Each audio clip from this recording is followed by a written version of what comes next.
All right. What's up, Foxies? Welcome on down to the Foxhole. I'm absolutely thrilled. We have a special guest here on the show, and a very special guest, Nicky Saturn. He's a musical artist here in Las Vegas. So he will be joining us today. And Nicky's going to talk about his sobriety journey. So we're going to dive into that story, the highs, the challenges, and the transformative benefits of choosing a different path. So let's welcome Nicky Saturn onto the show. Thank you so much for having me. How you doing, Nicky? I'm good. Good. It's been forever. A long time. A very long time. I think I originally met you in 2019 at Charlie's. Shortly after I started working there. Yeah, when I first moved here. So you just started working there too? In 2018. Okay. Yeah. So I moved here in 2019, and then he worked at a bar, Charlie's, and I used to frequent there like 3-4 times a week. I was there way too much, but that's how I met you. So that's pretty cool. And then Nicky, he went on a sobriety journey, and I stopped going to Charlie's probably like around 2021 just because I was just so like sick of it. So I really didn't see you after that. But he went on a sobriety journey. I followed him on social media, so I kept on in touch with you with that. And then I wanted to reach out to you when I went on my sobriety journey, but I kind of just wanted to do it on my own because I wanted to see like what the life was like. But I kind of want to just do it on my own. And then when I realized I was about to do this podcast, I was like, let me reach out to Nicky and hear his story. So it takes time for sure. You need to like figure it out on your own before you kind of yeah. start talking to other people about it. Everyone's journey is so different. Yeah, for sure. I love that. So let's get into it. So tell me, like, how long have you been sober? So I originally started the journey on July 12th of 23. Okay. So it's been a journey. My new date now is June 22nd of 24. Okay. I have not hit a year yet. Okay. So we're gonna focus definitely on that year now for sure. Yeah. So what happened in between, those dates? I had about 4 different relapses, actually. Okay. It was, I look back and I don't regret it at all. I mean, obviously, For sure. I look back and I'm like, oh, I should have already, hit a year. I should be yeah. coming on 2 years. And that part is kind of like, but it was just necessary. It was just every time was a constant reminder of, oh, this is not for you. And every time you think that you can just you do things in moderation and then you realize you can't. Right. So it's just a constant reminder. Every relapse was. For me. No, that's so true. The moderation thing, you just think you can keep on doing it here and there, and then like you just like kind of never stop until you just say like, hey, like you just gotta like stop. Well, that's the point. Is I don't stop. I just keep right. going until I'm at my absolute limit, and then I just feel like garbage. Yeah. Just feel like the biggest piece of crap at the end of it once you really start coming down and that dopamine starts resetting itself. Right. No, I feel you like 100%. So like I've been like discussing on the podcast about like my journey and like what led me to kind of like stop drinking. And I had like a defining moment when I was coming home one time, going through my gates. And I think I was coming from like the garage or Piranha or something like that. But it was pretty late at night. And it was like on a Sunday. But I was coming through my gate and then I end up like throwing up like in my car, like drunk driving, like regret that night so much. But like I threw up like on myself, like in my car, and then I opened up my door too, so I threw up like a little bit outside too. And I remember like getting home and just going to bed and just thinking like, Bruce, you need to get your shit together, like for real. So like, what was kind of like your like defining moment? I had many, but not including the relapses. Initially, when I started the journey, it was when the drug use started getting so severe. I started dabbling in meth, and it was just like that was kind of like the wake-up call. It was only a span of like a few months. It wasn't anything that was long term, but it was enough. I mean, even the one time, and that was truly when I was like, okay, I need to start on this journey. And I obviously have no intention of relapsing. It wasn't even a thought. When I first started, I was like, I got this. I'm never going back. Right. But it just doesn't work that way. You get familiar patterns. You start, when the anxiety hits, you can't, it's like almost like this like need. Yeah. And unless you have that emotional intelligence developed within your, baby sobriety stage, which I didn't, and most people don't. No, not at all. But when you are in that and you feel, you get overwhelmed by, one thing can trigger you. One thing can just set you off for stress of anything. And if you can't tap into that to control it, to say walk away, you're going to just dive right into it. For sure. So that was truly like it for me. And then, after the relapses, the last one last year was, I don't know, it was just different. I just had, it was the last one. I just knew it was going to be it. I was figuring it out, For sure. So. No, that's good because, like, drinking in itself is, like, an addictive, and then you have drugs, that's addicting. So, you like, those two worlds collide, like, that can definitely be, like, detrimental for sure. And the alcohol was really just the catalyst for me. Drinking was never my main vice. It was just kind of like, a social thing. It was like, I don't really smoke cigarettes, but once in a while, if somebody else says, I'm like, yeah, I'll have one. That's how I felt about drinking. And it was always just, by the time I was, 4 or 5, 6 shots deep, and it was always just straight to the Coke. Yeah. Immediately. And that's what I liked the most. That was like what, because then I didn't like feeling drunk. For sure. So once I did the Coke, then it was, I'm not drunk anymore. Now I'm just high. Okay, gotcha. That's initially what started all that for me. Yeah, for sure. Yeah, I've never really like dabbled like with like Coke or anything. I feel like that's really like big out here, like in Vegas. I feel like not too many people did it back in the Midwest where I'm from in Cincinnati. But yeah, I feel like here it's very much present, like for sure. That's a big city thing, and it's like at this point it's different now. I feel like, I wasn't around in the 80s, but based on like documentaries I've watched or just stories from like family and stuff, I feel like this day and age is being more glamorized, which is crazy because you're not even really you don't even know what you're getting anymore. That's the thing. You don't know what's in there. For sure. It's just all laced. It's not even pure. So it's just, it's scary. People are dropping left and right. Right. So. No, I feel that. Well, I'm glad you overcame that for sure. And so like I mentioned that I met you at Charlie's originally. So what was that like working at Charlie's after you went sober? I didn't stay. I left immediately. We had a schedule of 5 days. Okay. It was on a Monday, and we had, we did our weekly meetings, and we'd go in there and clean the bar and whatnot. And that Monday we had a schedule for, Monday through that Sunday. And I just told them I will finish out this schedule that is made and presented to us, but I won't be staying after that. I just had to walk away. I just knew that I should not and could not be in that environment. And actually the boss had made a joke. He was like, "Oh, no 2-week notice." And I was like, I shouldn't even be doing the 5 days. Right. I'm just being a good employee. Right.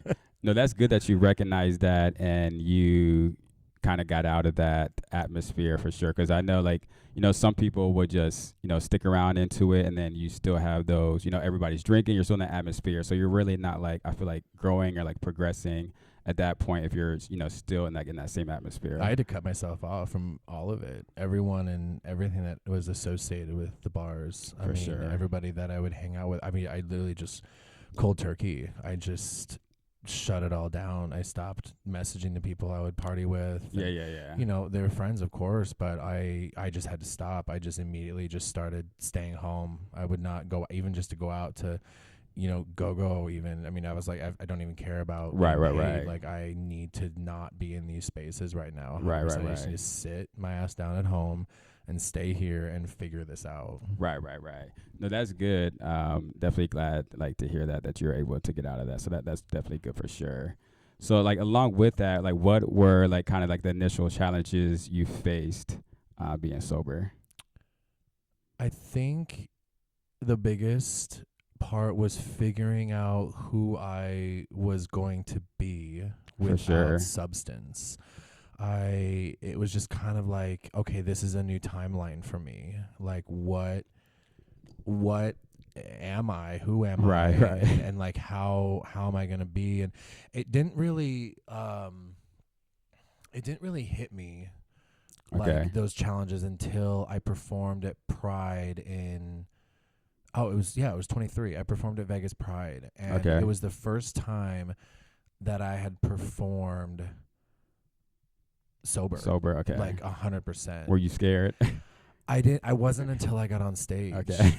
It like I was ready to go and I felt super confident until I got out on stage. Yeah, and yeah, I yeah, was yeah. like, "Oh, I don't know what I'm doing. Right, I don't right, right, know who right. I am as myself right now, and I definitely don't know who I am as a performer." It was my worst performance.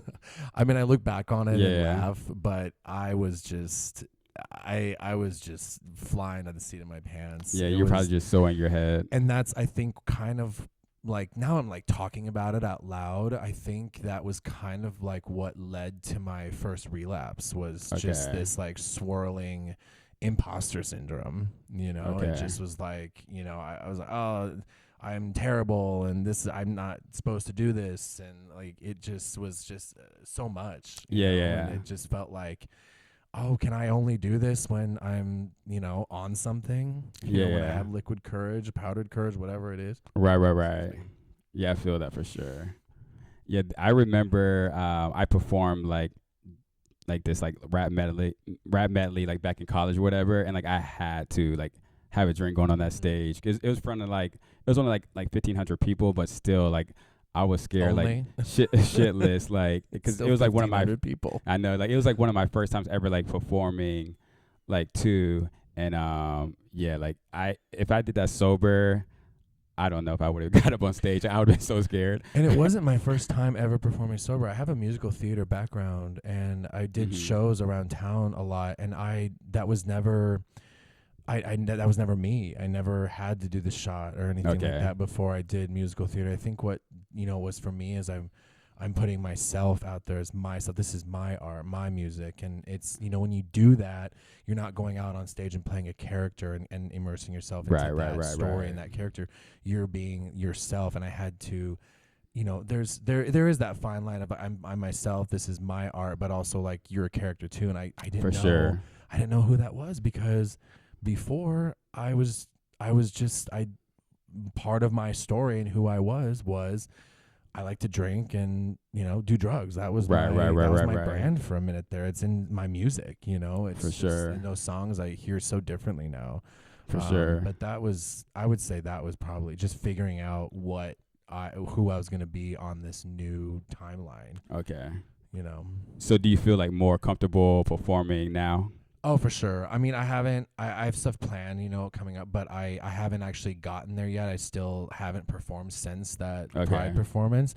Okay. But I am so much more secure in what I'm doing now and who I am now, and going through those relapses. Yes. That was a huge part of that too, is now, especially I just stopped smoking weed too 5 weeks ago tomorrow. So that has been another just layer of tapping into the sobriety journey too, just 100%, For sure. like not having anything to clutch on to. So I definitely feel like more clear-headed, confident, and less fog, essentially. For sure. That's good. So it seems like you have a good support system, with your partner. He's over here. And then so like does he drink? No, we went sober at the same time. Okay. I was July 12th and he was July 13th. Okay, back to back. But he stuck on it. He had 0 relapses. I am super proud of him. His journey has been a lot easier than mine. He didn't have the issues that I had.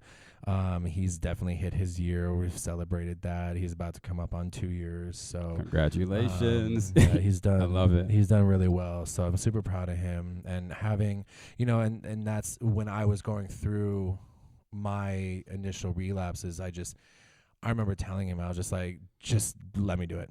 For like, sure. I need to, for whatever reason, it's in my path right now, and I just need to do it. For sure. So just support me here, and I apologize in advance, and we'll figure it out after. Right. Whatever this journey is for me is what it is, I guess, and I just feel like I need to do this right now. Yeah, for sure. So. Good. So I've been telling the audience about my sobriety journey and challenges and everything. And one of the first things like I noticed when I stopped drinking, I had like this like acid reflux for like 2 months. Like I literally could not talk. Like I stopped going out for a second because I could not talk. Every like word was like a cough. It was like the worst. And then when I stopped drinking, that went away in like 2 days. It was like wow. So like, what was like one of the first changes you noticed when you quit? I gained weight Mm-hmm. in like the best way. You know, I Yeah. look back and I think the worst that I looked was in January of 23. I mean, it was probably, I mean, I don't have many pictures like from between then and when I first went sober, but Yeah. Yeah. that first half of 23, I was so skinny. Yeah. Like, Yeah. I mean, you know, it's almost like, I'm like, did like no one told me or like, you know, did it look that way? I'm just so curious like what the perception was, because I was just, I mean, I think I was 175 or 180 pounds, and I'm Right. 225 right now, to give it any, Yeah. Yeah. you know, any, I can't think of the word. You know, just any idea of what that looked like, you know. Yeah. But I immediately gained weight because when I went sober, I immediately turned to food immediately. And I feel also, that. I didn't give up weed right away, Right, because that right, was right. like the last thing. I was like, oh, I'm gonna enjoy this joint at the end of the day. Right. And I clung to that. I clung to the weed and I clung to the food. Okay. So it was Okay. nonstop. I think I went from like whatever was 175, 180, and I think when I started noticing the weight gain, I think the heaviest I got quickly was like 235, and I was like working out and stuff, you know, that was good, but I wasn't like dedicated to it, you know. Right, I was right. just straight up just like I was switching my addictive personality to being addicted to food, Okay. you know, and that was definitely, I mean, it was good. I needed to gain the weight. Yeah, you know, yeah, it's yeah. not like, oh, I gained weight. It was terrible. I needed that. But that was definitely the first thing I noticed.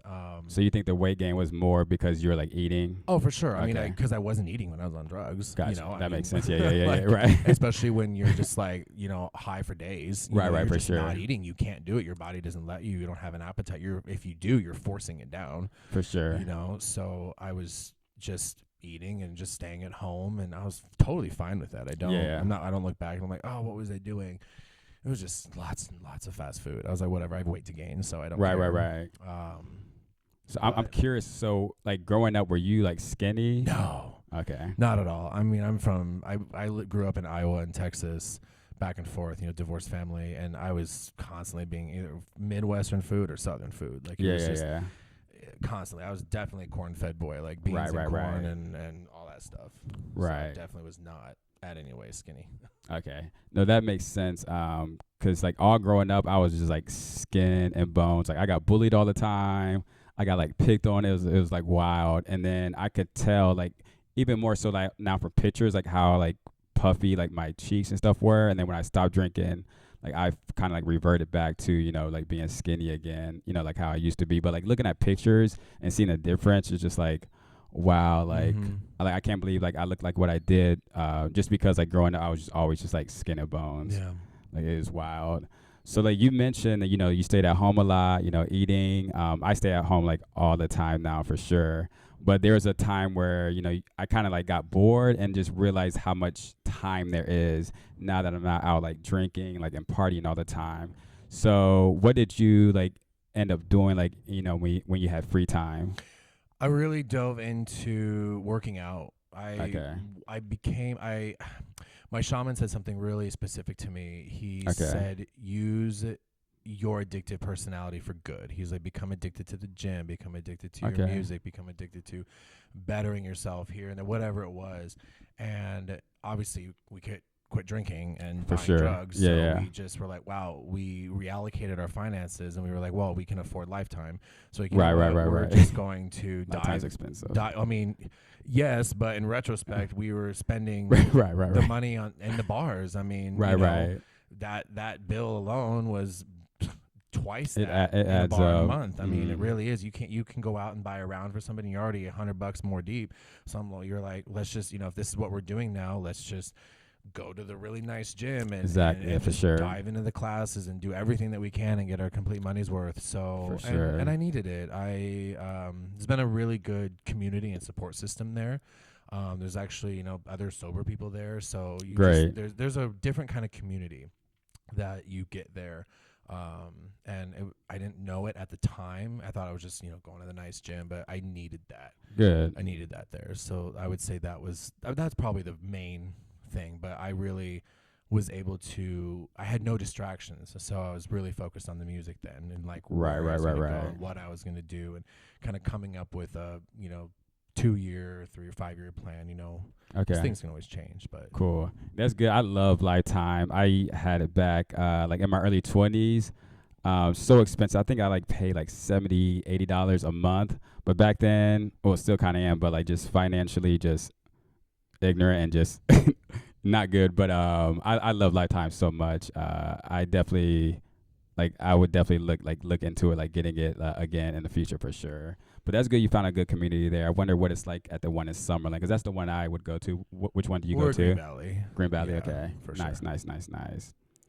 So this is so I was at the bar like this past weekend. It was like my birthday, and just being around like so many drunk people is just so different now. Like when you're sober, it's a bit annoying. People just have no sense of like space, how loud they are, and all that good stuff. Like, how do you handle that? Like in that atmosphere with people being intoxicated now. Yeah, I've had to kind of I approach it with sensitivity Okay. and patience. Smart. Which is weird because I'm generally can be the most impatient person, but I there's a different there's a different element with that. When I started going again back at the Phoenix and off and on at Garage, Okay. when I first started back, I was getting offered, drinks and everything else, and I was just like, oh man, am I triggered or am I not? And I was like, no, Right. I already knew going into it that was what was going to happen, and I had a very specific situation where I ran into somebody that I know very well, Okay.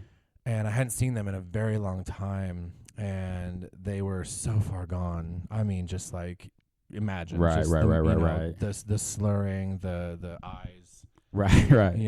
it just was. And I guess for me now, I approach it with the sensitivity and the patience, but I know I've gotten very aware of and in control of my energy, so I Okay. know how to politely stop and be done and end it and walk away, For sure. where it's not just cutting off and I'm out, For sure. But this specific instance, it just reminds me how much trauma is in our community. 100%. I wouldn't say it's like just us. Obviously, you go to a straight bar, you're gonna see like For sure.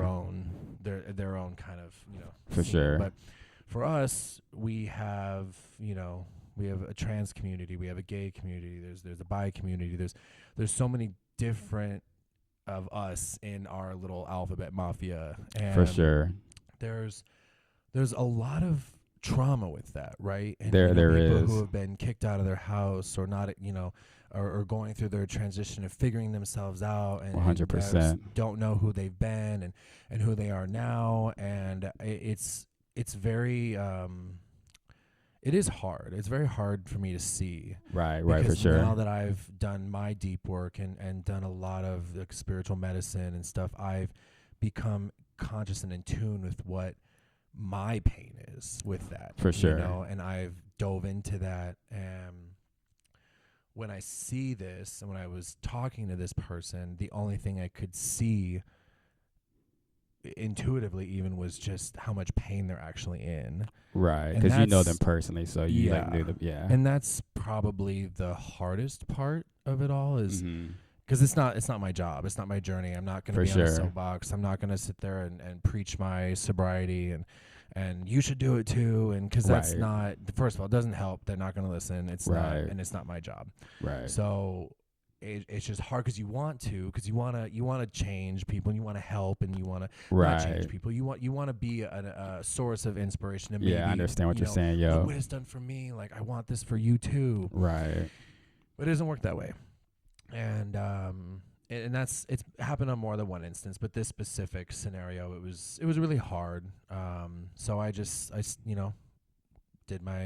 had the conversation and moved on. And there's been other instances and exchanges like that, but I guess I just handle it. Short answer, it's, I don't know. It's you just tap into your own vibration and stay in your own energy and have the polite exchange and then just move on. Yeah. You know, there's just not much else you can do. Yeah, for sure. I know, like, for like a fact, like if I go out to like a bar nowadays, once I like see people start to get like really drunk, intoxicated, and all that good That's stuff, the cue. that's the cue. I'm Yeah. like, I'm gonna leave here in the like next 5-10 Yep. minutes, like, and just not saying anything just because like they're drunk. It's just because like I just don't have like the patience or like the energy to like to deal with it. And kind of like what you were saying about you seeing like all the trauma and pain and stuff Yeah. like that. I like that's a good parallel or whatever from what I see from like people too. And you just look at them like differently. And you know, at one point I was on that side of the fence too. And, you know, now that, you know, I overcame that, I look at it in a new light. But it is so frustrating and hard to see, like, you know, people at bars drinking and just acting a mess and all the drama going on in their life. And, like, they're not doing anything to change. But, like, you know, at one point, like, I wasn't doing anything to change it, you know, at first too. But it is definitely, like, hard for sure. Well, because it's all just... they have to figure it out themselves, For you sure. know. And in this specific instance too, it wasn't just this one person. It was in this same night. It was, it just so happened to be everybody that I used to party with. All of them were there. I mean, sitting in different booths. It was at the garage. Everybody was there. Right. I ran into everybody, and I was just like, I felt like a time warp almost, you know, but I was in a different place and they were in the same place. And it's no judgment, you know. I think very fondly on those times that I shared with those 100% people. same. And I feel like when in my deepest, when I was so far gone, I'm glad that the people that I was around were the people that I was around, because maybe in some way I was like divinely protected. Okay. You know, because still great people, right? For sure. Still good people with good heads on their shoulders, you know, still people who genuinely care. For sure. But we were just party friends. We were bar friends. And that's ultimately what it was. Yeah. And that was a harsh reality. Yeah, that's definitely a reality that I had to, you know, deal with as well. Just realizing that, you know, these people you're partying with, you know, they're nothing but like bar friends. You know, they don't want to do anything like outside the bar. They don't want to, you know, work on, you know, like a relationship together, you know, building and all that good stuff. So I definitely like feel you there for sure. But like overall, like from that, like my mental health is just skyrocketed. Like it's so much better just getting out of like that atmosphere and that environment around, you know, people I was hanging out with for sure. So like how has your like mental health you know, been since? I mean, it's like night and day. I mean, ultimately, I mean, especially when you start diving into things like, you know, fitness, and I've been getting, you know, trying to get more back in touch with my yoga. I quit after, you know, because I was a yoga teacher for a while, but I didn't know that. Cool. Yeah, but I was getting so messed up at the bars. Right. I was a teacher, and then I got the job at Charlie's, and obviously you're there late, so I could never make it to my classes, or I was just drunk and sleeping through them, and, you know, leaving Right. place with no teacher. And so I ultimately had to leave because you know, my main income was the bar. So but to answer your question, yeah, it's like night and day. You know, it's where I am now versus even where I was last June is I can't describe it. That's awesome. It's just like I don't feel the need to go through these relapses anymore. But that first That's awesome. From July of 23 to June of 24 was up and down. I mean, there were times where it could have been a 6th, 7th, 8th relapse, but I held back, you know. And yeah, I mean, once you I don't know, it's just it truly is one day at a time. For it's sure. Cliches are a cliche for a reason. Yeah. That's all it is. You know, some days are easier than others, and some days are harder than others. But for me, moving my body and having that like fitness community has been the biggest detriment to keeping my mental health stable. Good.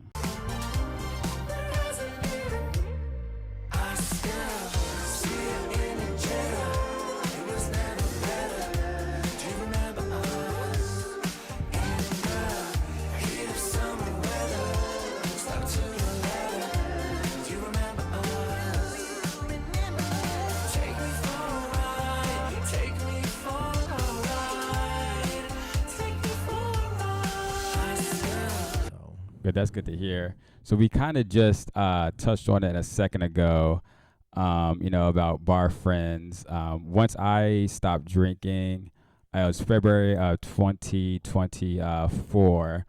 I was still going out for like the first like 3 4 months. Like obviously I wasn't drinking, but I still wanted like a social like life. And as times went on, I just realized like I need to get out of this atmosphere so I can actually grow, which is what I was trying to do in the first place. So I start to lose like all of those friends. So like, how many did you lose? A lot of friends as well? I lost a lot. Yeah, I would say it's like a whole different circle now at this point. It definitely got smaller for for sure. sure. Yeah, Most of my circle is sober now.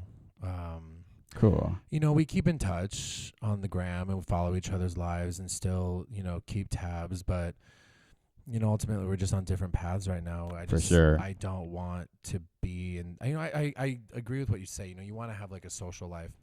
So I think, for me, that's me going into Phoenix. That's nice. I really enjoy the crowd there. I enjoy the people that I work with when I'm there. And I've have everything under control now. They say you're not supposed to have it under control, but I feel like I have a relative control of what where I'm at now, and it's just that's kind of like my social life at this point. But the people that I used to party with and everything, it's just in the past, and I wish nothing but the best for all of them always.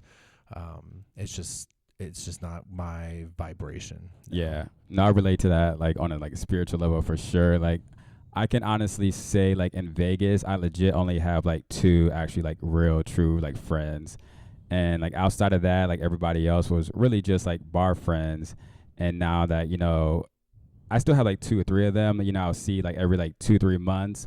But we hardly like ever talk, which is like you said, just sometimes just bygones be bygones. You're just on different paths, different journeys, and you just you're just not on the same journey, which You're sucks. not. But And you look back on it, it's just like, oh wow, we were just we were really just friends because one of us always had the bag or one of us was always buying around. And right, which is when that stops, it's like, oh wow, that's and I even see it now with those same people. It's just like they're surrounding themselves with right, new people, and I'm like, oh, yeah, it's like I know exactly why they're hanging around you. right, and exactly, because you're the one with the bag and you're the one with the money, right, that's buying the drinks, and it's just it's just I never wanted to sound like judgment. It's just clear as day now that you're out of it, and it is hard to see. If I'm on Insta something, if I just can't, it's kind of like. I just skip because I can't. It hurts, because for sure. you know that person has so much potential. For sure. You can't do anything about it. Yeah.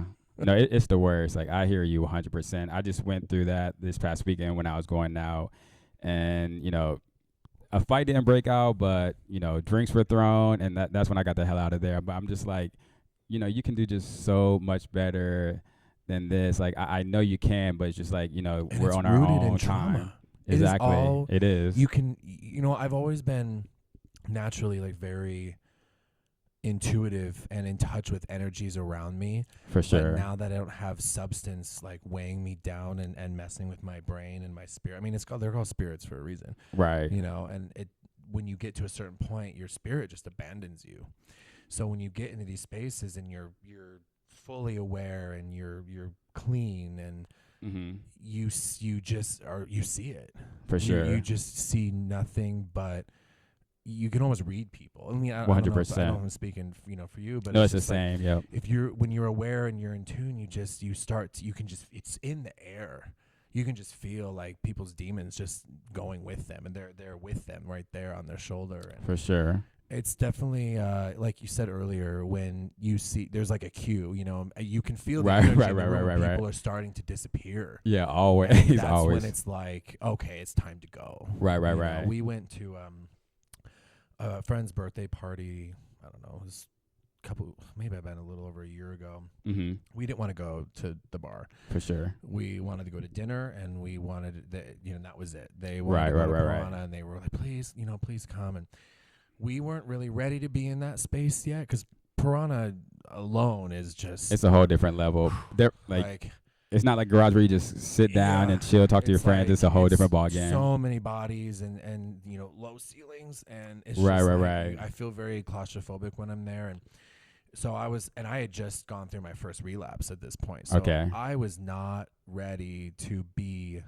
in a bar setting like that, and I feel being taken out in that space and having to fight my way through that was very difficult. But it was very obvious that the people around us were starting to. And that's when we were like, okay, now we can sneak out and it's time to go. Right. The Irish exit, I loved it. So like before like I stopped drinking, I watched so many YouTube videos about people that, went sober and just hearing that like their stories. And that was one of them. They were saying like how they like lost friends. And I was thinking like the whole time, I'm like, no, I'm not going to lose my friends. Like, and sure enough, I lost them. But like with like losing, friends, made room for growth for, building my current relationships. Like I said, like I really only have like 2 like true friends like here in Las Vegas, and like those relationships have literally like just have grown so much. I'm so close to them. Like I love our relationships. That's only like the really relationships I need. Like I would love to have a little bit more friends for a social life, but like I love those relationships. So like what relationships have grown for you?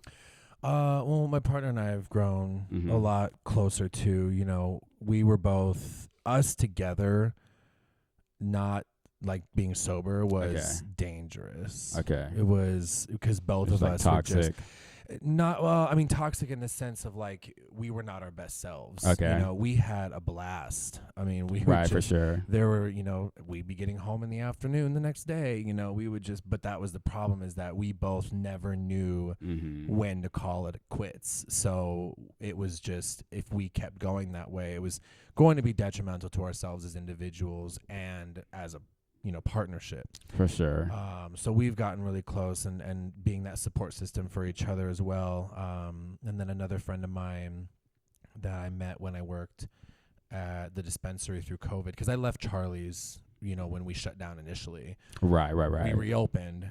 Okay. When everything started reopening, and it was just chaotic. For sure. It was like when the bars opened, it was like animals finally finding a water hole in the middle of a drought. right. I mean, it was just That's like... funny.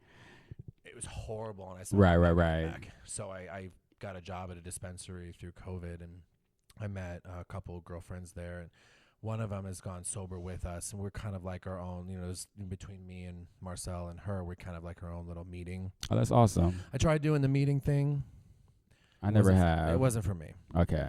It wasn't for me. I understand, people needing to get things off their chest, and for sure maybe not having the same support system that I do, but I felt like every time I went to I think we tried like a couple different ones. It just I don't know, maybe it was just the ones that we tried. I'm open to finding more, but the ones that I experienced in the beginning, it just felt like a round table of people complaining, and that just was not my vibe. I was just like, there's got to be some level of gratitude for right at all. And like I said, it could have just been the ones that I went to, but it wasn't for me. So I was like, this is not how I'm going to find, my community and my strength in any relationships that I have. So, I would say that's, with my sober friends that I have now, and actually I've kind of gotten some people like on the train a little bit, and there's nothing more rewarding than that, is when you just talk to people about your story, right, and they come back. And actually this happened recently. I talked to somebody at the Phoenix when I go there last December. Okay. And then I was gone. I went to Nashville to record,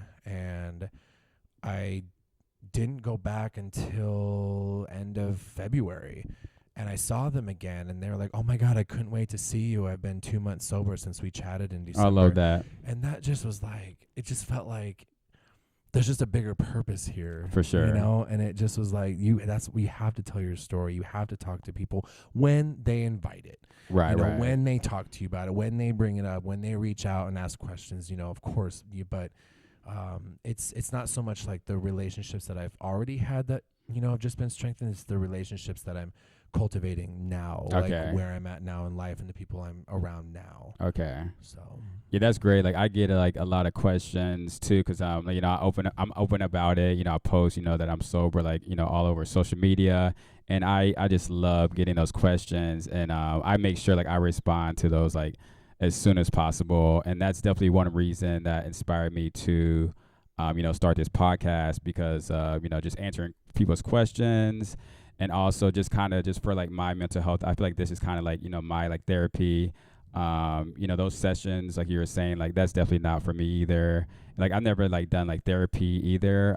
So this is kind of like my therapy, for sure. So no, that's awesome. That it's definitely like motivating and encouraging too, and it makes you like want to keep on going when people are asking these questions, and people are saying like, oh yeah, I stopped drinking for such and such time. So even one person, that's awesome. I've been documenting my my Ooh, cannabis that's a good journey, like idea. losing my quitting the weed, on more so than anything else on TikTok, because it's just more recent. Yeah, for sure. And Yeah, I've been following I for had sure. one person who was like, "Oh, this is my sign. Like I needed to hear this, and I've been abusing it too." And it's just, I can't describe it. It's just like, it's just high on its own. It's like, Yeah. wow, like I did that for somebody, you Yeah. know. And it's like, if it's if I'm going through it, at least Right. one other person is, Right. you know. Right. And to just know that you're changing somebody's every day and like making that impact, that ripple effect, is just so powerful. It is. No, that's awesome. Good for you. I love that. So along with that, with the relationships, how has your relationship like with yourself like evolved? That's heavy. I love myself a lot more than I think I ever have. I love that. I've gotten to a point where I have learned that I am not for everybody, and For everybody sure. is not for me. For sure. I used to be so overwhelmed with like, oh, if I do this or I say this, like how is that going to appeal to, these people, or how are they going to think of this? And I just kind of stopped caring.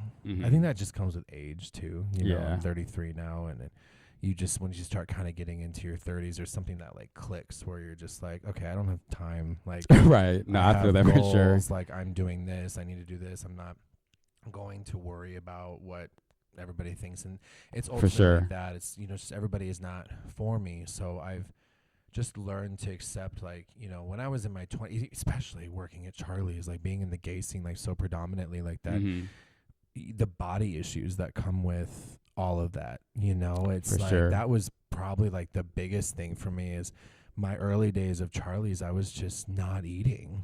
And I wasn't even doing drugs or drinking heavily in the early days of Charlie's. It was just straight up just like I was 26 years old and trying to keep up and trying to, right. So it's underwear night. Let me just have a protein shake all day. It's just right. There was, some sort of mental thing going on. I don't want to call it like eating disorder because, I was never diagnosed. It wasn't that severe, but it was enough that it was affecting me and affecting my body. So, really going into the sobriety and working out and eating right and my goal this year is to try to eat as organic as possible. I've done okay. Yeah. I've done okay. I've had my nights, where I'm just like, want to be a big back. Right. But, I've grown to love myself a lot more in multiple aspects. And with that comes with, well, if you love yourself so much, why are you going to relapse again? So, because the relapse from last year, it was really funny timing. It was during the week, and I call it June 22nd because that was like the first day that I had like fully like I slept the night before. I woke up. I knew I wasn't high anymore. I'd fully like come down and reset, and that was the first day where I like didn't. I knew I didn't feel high or anything. Okay. And that was the day we had tickets to Meg the Stallion.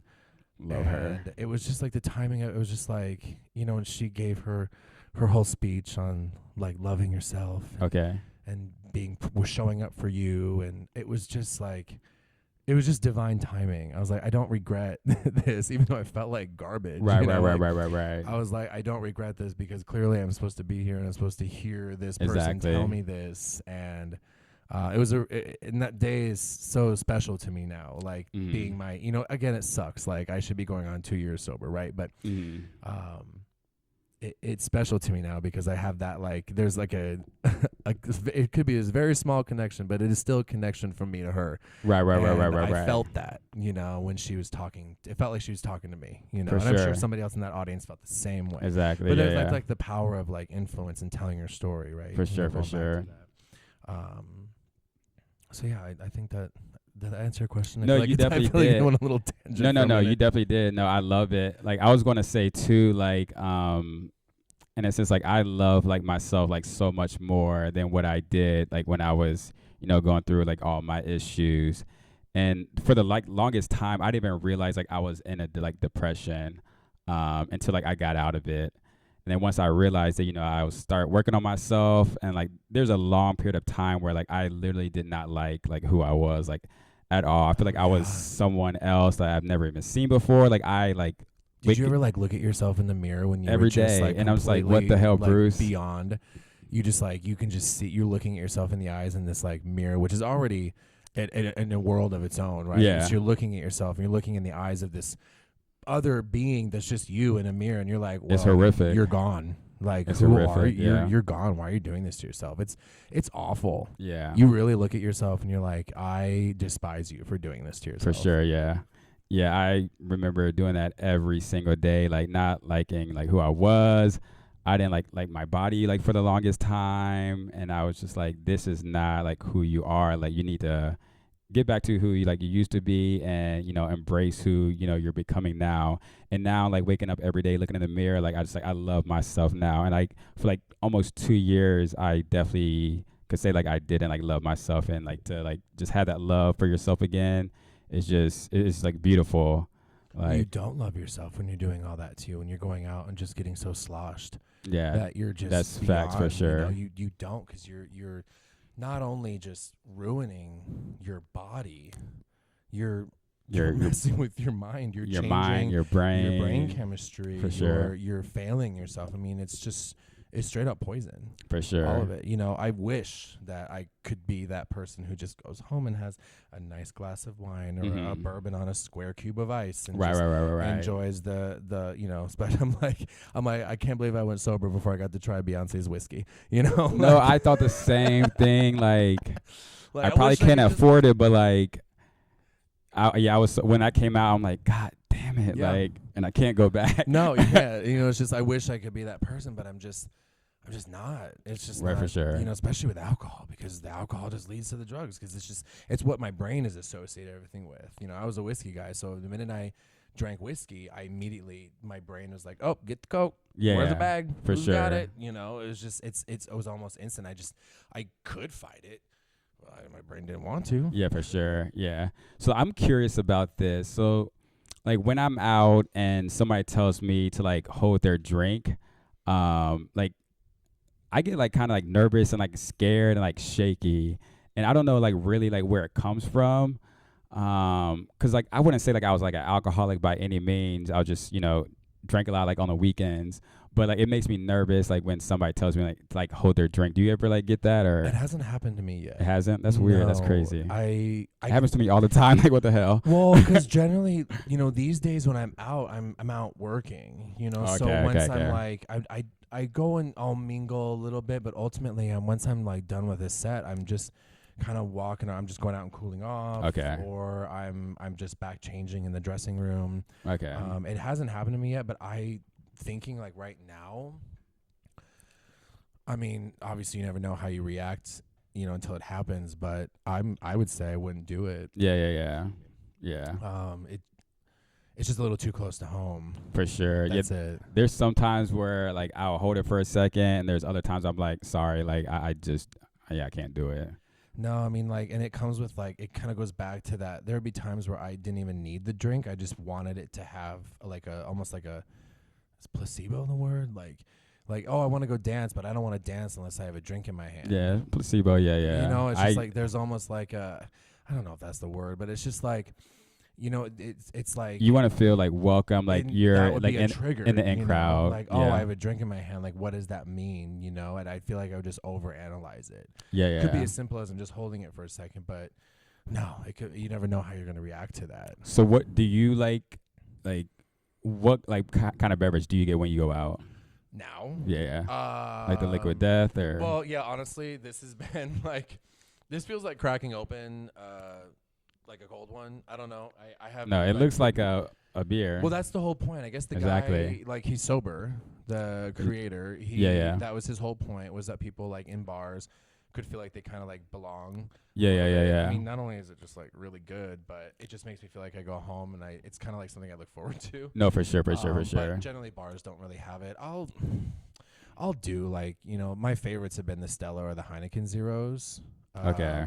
But it just kind of feels like pointless and a waste of money. Oh, it's such a waste of money, like for sure. Like, I was getting like the Corona NA beers when I first stopped drinking, and I got 2 weeks in, and I'm just like, why am I still spending $4 or $5 like for a on social a drink? thing? Like it's different. Like I'll go like every now and again I'll go to Karaoke Gypsy to support Sunshine and hang out.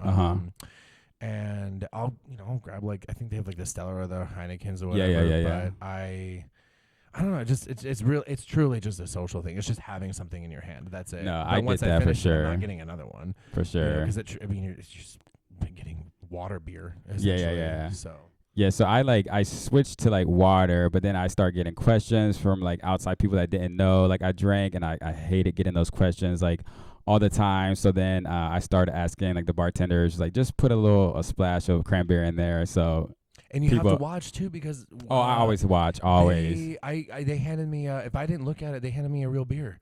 I was like, like you have to like pay attention, because it's just, I used to bartend, like I get it. It's just like it's a habit thing. You're not really like, for sure. You say Heineken Zero and you just grab the Heineken that's like, they're right next to each other, which is already the problem. You should just keep them separate. But for sure, yeah, you definitely have to watch, because it's just muscle memory too. You start pouring the soda gun, and then you immediately just grab the bottle. Yeah, you would know it too as a bartender, for sure. You can't help it. Like, I don't put any blame. You just have to watch for yourself. Yeah, I do that 110%. Like, there's one time I was at a Piranha. We were in that back room where everybody's dancing and whatnot. And out of nowhere, my friend gets me a drink, and he brings it back. He's like, here's the water. And I just like start shaking. Like I took the cup and I just start shaking, and I'm like, do I drink this or do I not? Because I didn't see the bartender. Yeah. Telling you. And then I just walked back to the bar and just set it down. Like, my friend didn't notice, because he was so far gone at this point. But I just remember just like shaking. Like, so I have to like watch. Even when they do, then like everybody birthday shots, whatever it was. Yeah. That's the they worst made now. Me something that was supposed to be non-alcoholic, but you have to be careful with the shaker, because even it's. I admit, there'll be times where you make something and you don't dump it all out. Not even on purpose. You just like forget that there's still some in there. So then you go and grab it and you start making it again. And it's like, oh, well, if somebody forgot that shaker still had a little, even the tiniest little bit of alcohol taste. For sure. Can trigger you. And if they try to hand me like, oh, I made this. Where were we? We went to a Golden Girls themed Halloween show. Oh, cute. And they I don't even remember why they brought me up, but they were like, oh, it's non-alcoholic. And I was like, you know what? Thanks, but no thanks, because I don't know if that shaker Right. You have to watch everything. You have to be 100%. just like 100% careful when you're in those spaces. Yeah, for sure. Yeah, I get that. I was at like a bingo like night a couple weeks ago, and they were bringing people on stage. That's like one of my biggest fears now, is getting like brought on stage, because they want to offer you like a drink or a shot or something, and like, how do you go about saying like, I don't know, no, I don't drink in front of like a room of like hundreds and thousands of people. Like I want to win bingo so bad, but I also didn't want to go on stage. Yeah. I guess for me, it's just there's like a sense of pride to it now. Yeah, for sure. Because I guess just because I've like gotten so aware of myself now, I guess I just don't. Yeah, you're saying it in a room full of people who are probably already, messed up. Right. Which is why it ultimately doesn't matter, because they're not going to remember, or it doesn't matter. But I don't know, just going into all this, like, medicine, like, ayahuasca and bufo and stuff like that. It's just like you get to a point where, for me at least, I don't know, there's like a sense of pride with it. It's kind of like, excuse me, the carbonation is getting to me. It's almost like not like a better than you kind of thing, but it is a flex because for sure. you've done the deep work and you've faced that challenge of removing substance from your life, and that's not. Oh my God, it's not easy. It's not, and a lot of people like don't understand it unless they been through it. Yeah, and I think for the most part, people might understand it, which is why they don't do it. You know, that makes they, sense. they don't realize that they've relied on it so heavily. I mean, even with me with weed, I was relying on it. It was for sure, yeah. I would wake and bake, and if I didn't have weed on me, I would have a little vape pen on me, and if I didn't have that, I'd just wait till I got home. And right, you know, it was just there's a reliance on substance in a way, no matter how little you do it or how much you do it. Nice. So you mentioned ayahuasca. What was that like? Like, did it help you like get down to like your trauma? Yeah. And then some. I've done it 3 times now. I'm so intrigued. And I've done bufo, which is DMT. Okay, I think I've heard of that one too. It basically comes from like a frog. Okay. Like it's like it doesn't affect the frog anyway. You just scrape it off. And, okay. But it's essentially DMT, and the ayahuasca was more. It's like a 6 to 8 hour journey. You're with a group. The first time was kind of like Mother Ayahuasca was very calm with me. You know, it's like, I'm gonna show you what you need. You know, did you do it here in Las Vegas, or did you travel? Okay, there's a tribe here called 963 Tribe. Okay, 963 Tribe. They facilitate all this. The shaman is just just wonderful human being. It's been huge for my journey. And awesome. The ayahuasca, the first time was very very calm, very nice. I got what I needed out of it. The second time, a couple days before I did it, that's when I first did the bufo. Okay. So when I did that, it was great first time. You know, it was a lot. I was, you remove yourself. Your spirit leaves your vessel, essentially. Okay. You truly realize it's almost like you see a lot of kaleidoscope, essentially, and you're interesting. Like, you know that you are just the universe, and that's it. You just feel this vessel gone. Okay. And so doing that, and then a few days later doing the ayahuasca, I went really deep. Okay. So the second time was rough, very, very rough for me. I was puking, and you also, the other end too. It's right. It's constant purging. Okay. And you do have to follow. They recommend you follow a certain diet beforehand. Okay. And I didn't. It was right after Christmas, so obviously. Oh yeah, you're just I didn't have eating everything. It was really rough because I had a lot of pork. Okay. And the biggest resounding message for me from that time was it was purging me of the pork. And it just was something that was like screaming in my head, stop eating pork. It just would not shut off. Okay. That was the big journey for that. Because I had already gone through my first. No. I had already gone through my second relapse by this time, which is why he wanted me to do the bufo before that ceremony, because he wanted me to start working on it, going deeper. Okay. Start getting to the root of why I was relapsing in the first place when I had already decided, to go on this sober journey. Right. What was continuing me to go back to these substances. Right. So that was, not only dealing with, for some reason, I'm not supposed to be eating pork, that was like its own journey. So I'm a little over a year on that now. I haven't eaten pork in over a year. But I remember like seeing like just fractals, like just, I was in this like zone of just what I can't describe it, it was just like, I don't know. I can't describe it without just like going on a tangent, but it was just, I knew that I was in a place where, okay, it's time to stop, and I was figuring it out, and it was a really long journey. And then I did it again in, I think it was like March of 24, right after my third relapse. Okay. Yeah. So, because I just felt like I needed to go back. I was like, what am I missing? What am I missing? And that was a very calm ceremony for me as well. But it wasn't until the fourth relapse where I did the DMT for the second time. Okay. And I still hadn't gone deep enough. Yeah. It was just that's when I had my fourth, and I was like, okay, I'm missing something here. So I just did it again for the third time in February. Okay. And that was the one. Okay. That was the one. I wailed for like 20 minutes. Just did not stop crying. For sure. It was right after I quit smoking weed too. Okay. So there was that aspect too. Right. I felt, because you inhale it, and I felt my lungs, I felt my heart, I felt my chest, Yeah. and I, because they lay you back because you're just, you're gone, and I was just bawling. I could feel all of my relapses. I could feel all of my previous, when I was using before, and it was like the one that got me, Yeah, for sure. It was just so apparent to me that I am now, I'm beyond it. I'm on this path, like 100%. That's awesome. And I think the weed was holding me back. Okay. Because that's what I was using as the crutch. That was Gotcha. what I was using to satisfy, like, oh, I don't drink anymore. I'm not, oh, this is what I have. I was clinging to it. I was holding on to it so hard. I was just like, that makes sense. I wasn't letting it go. And then once I did, and then did this last ceremony, it was just such a wake up call. I love that.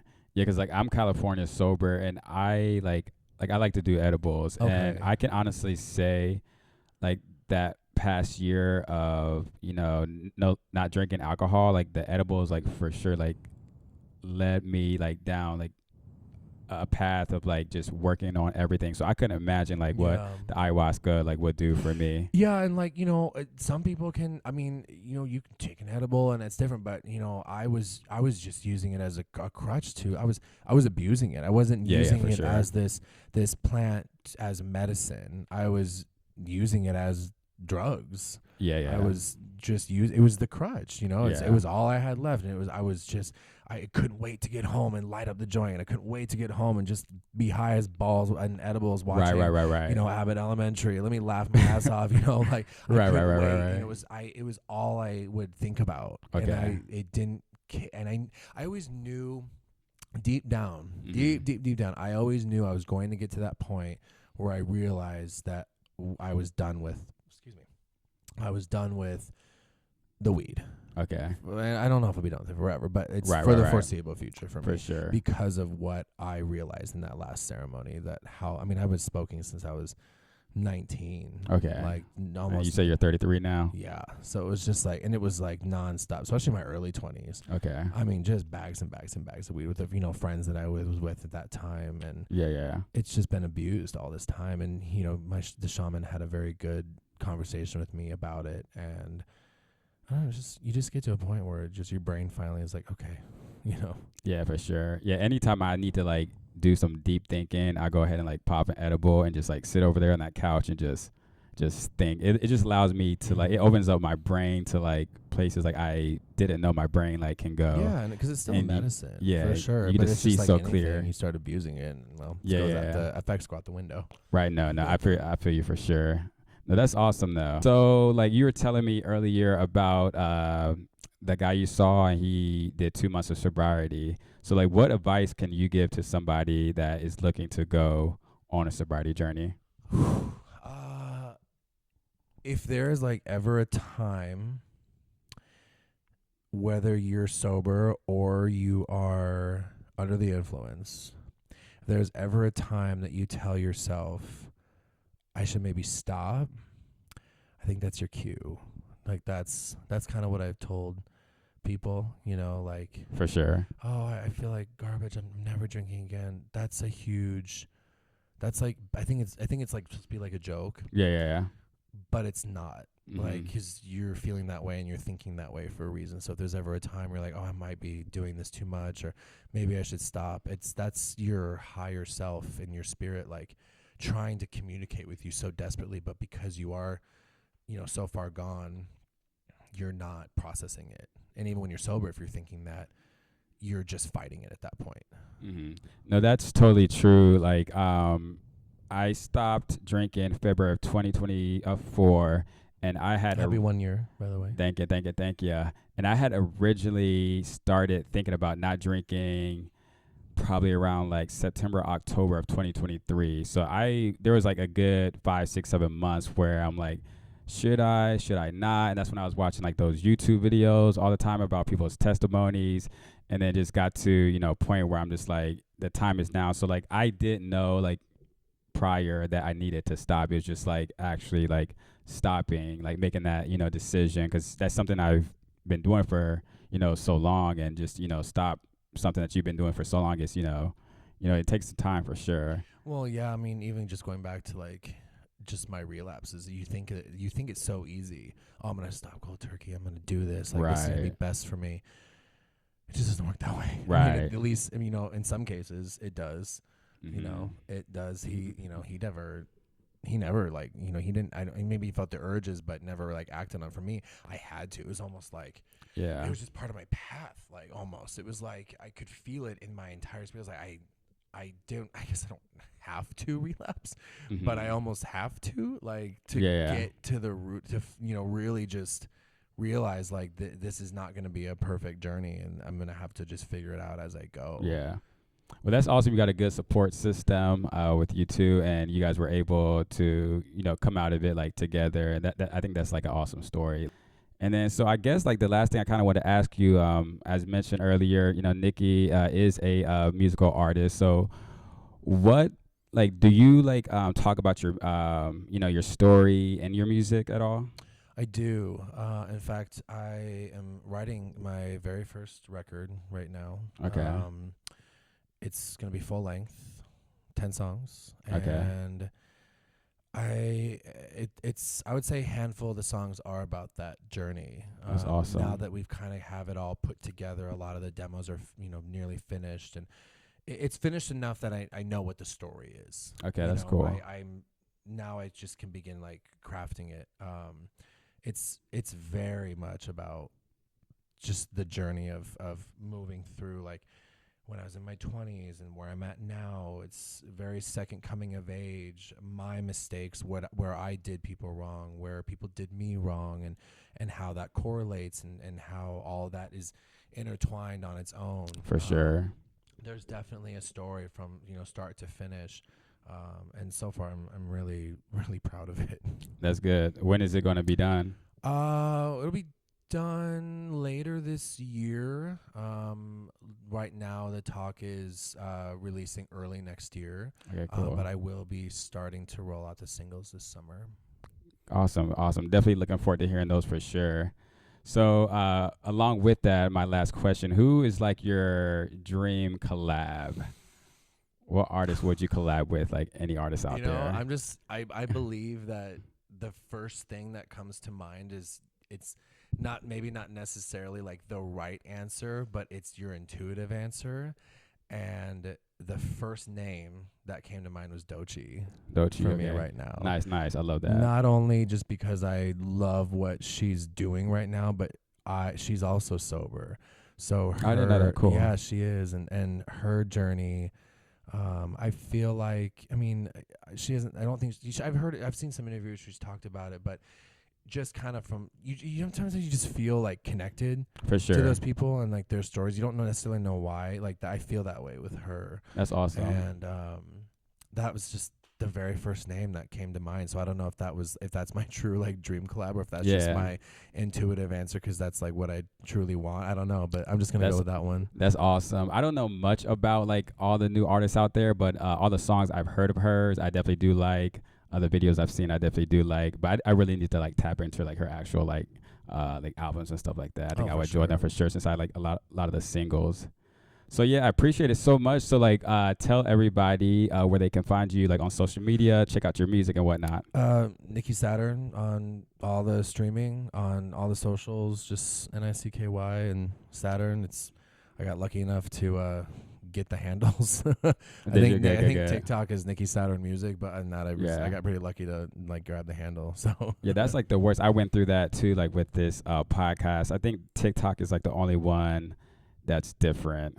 But yeah, that's good that you got all the handles for sure. Thank you for having me. Yeah, I was really no, excited when you reached out. I just for wanted. sure. That doesn't happen much in this city. Obviously, Like you don't not get at to all. Like discuss this, and I think yeah. that it's necessary. So I love what you're doing right now. You should be really proud of Yeah, yourself. thanks. I appreciate it. Like I said, like I think you're the only really person like I know that's like fully like sober, and, like doesn't drink. Even like my two friends I was telling you about earlier. They drink not a lot by any means, but they'll dabble. But it's so nice to just be in a atmosphere and environment with somebody else like that doesn't like drink, and just relate on that, and your whole mind is there, and I love it. So I definitely need more friends like. It takes a village. Yeah, it like really really does. Yeah. And I get you. We have one friend who still drinks. So whenever we go on trips, she's the only one of us that's Right. tossing them back. But she's the same way. She doesn't have the addictive personality. She just gets to enjoy a few and then be done. Right. What's that like? Right. No, I feel that. Well, yeah, like I said, like I appreciate you coming in so Thank you much. so I love much. hearing your story, and then hopefully, this conversation, sparks, interest in somebody, encourages them to, I always believe start a that journey for it sure. reaches who it needs to reach. Yeah, for sure. I love that. All right, Foxies, that's it for this week. I'll see you guys all next week. You guys have a good one.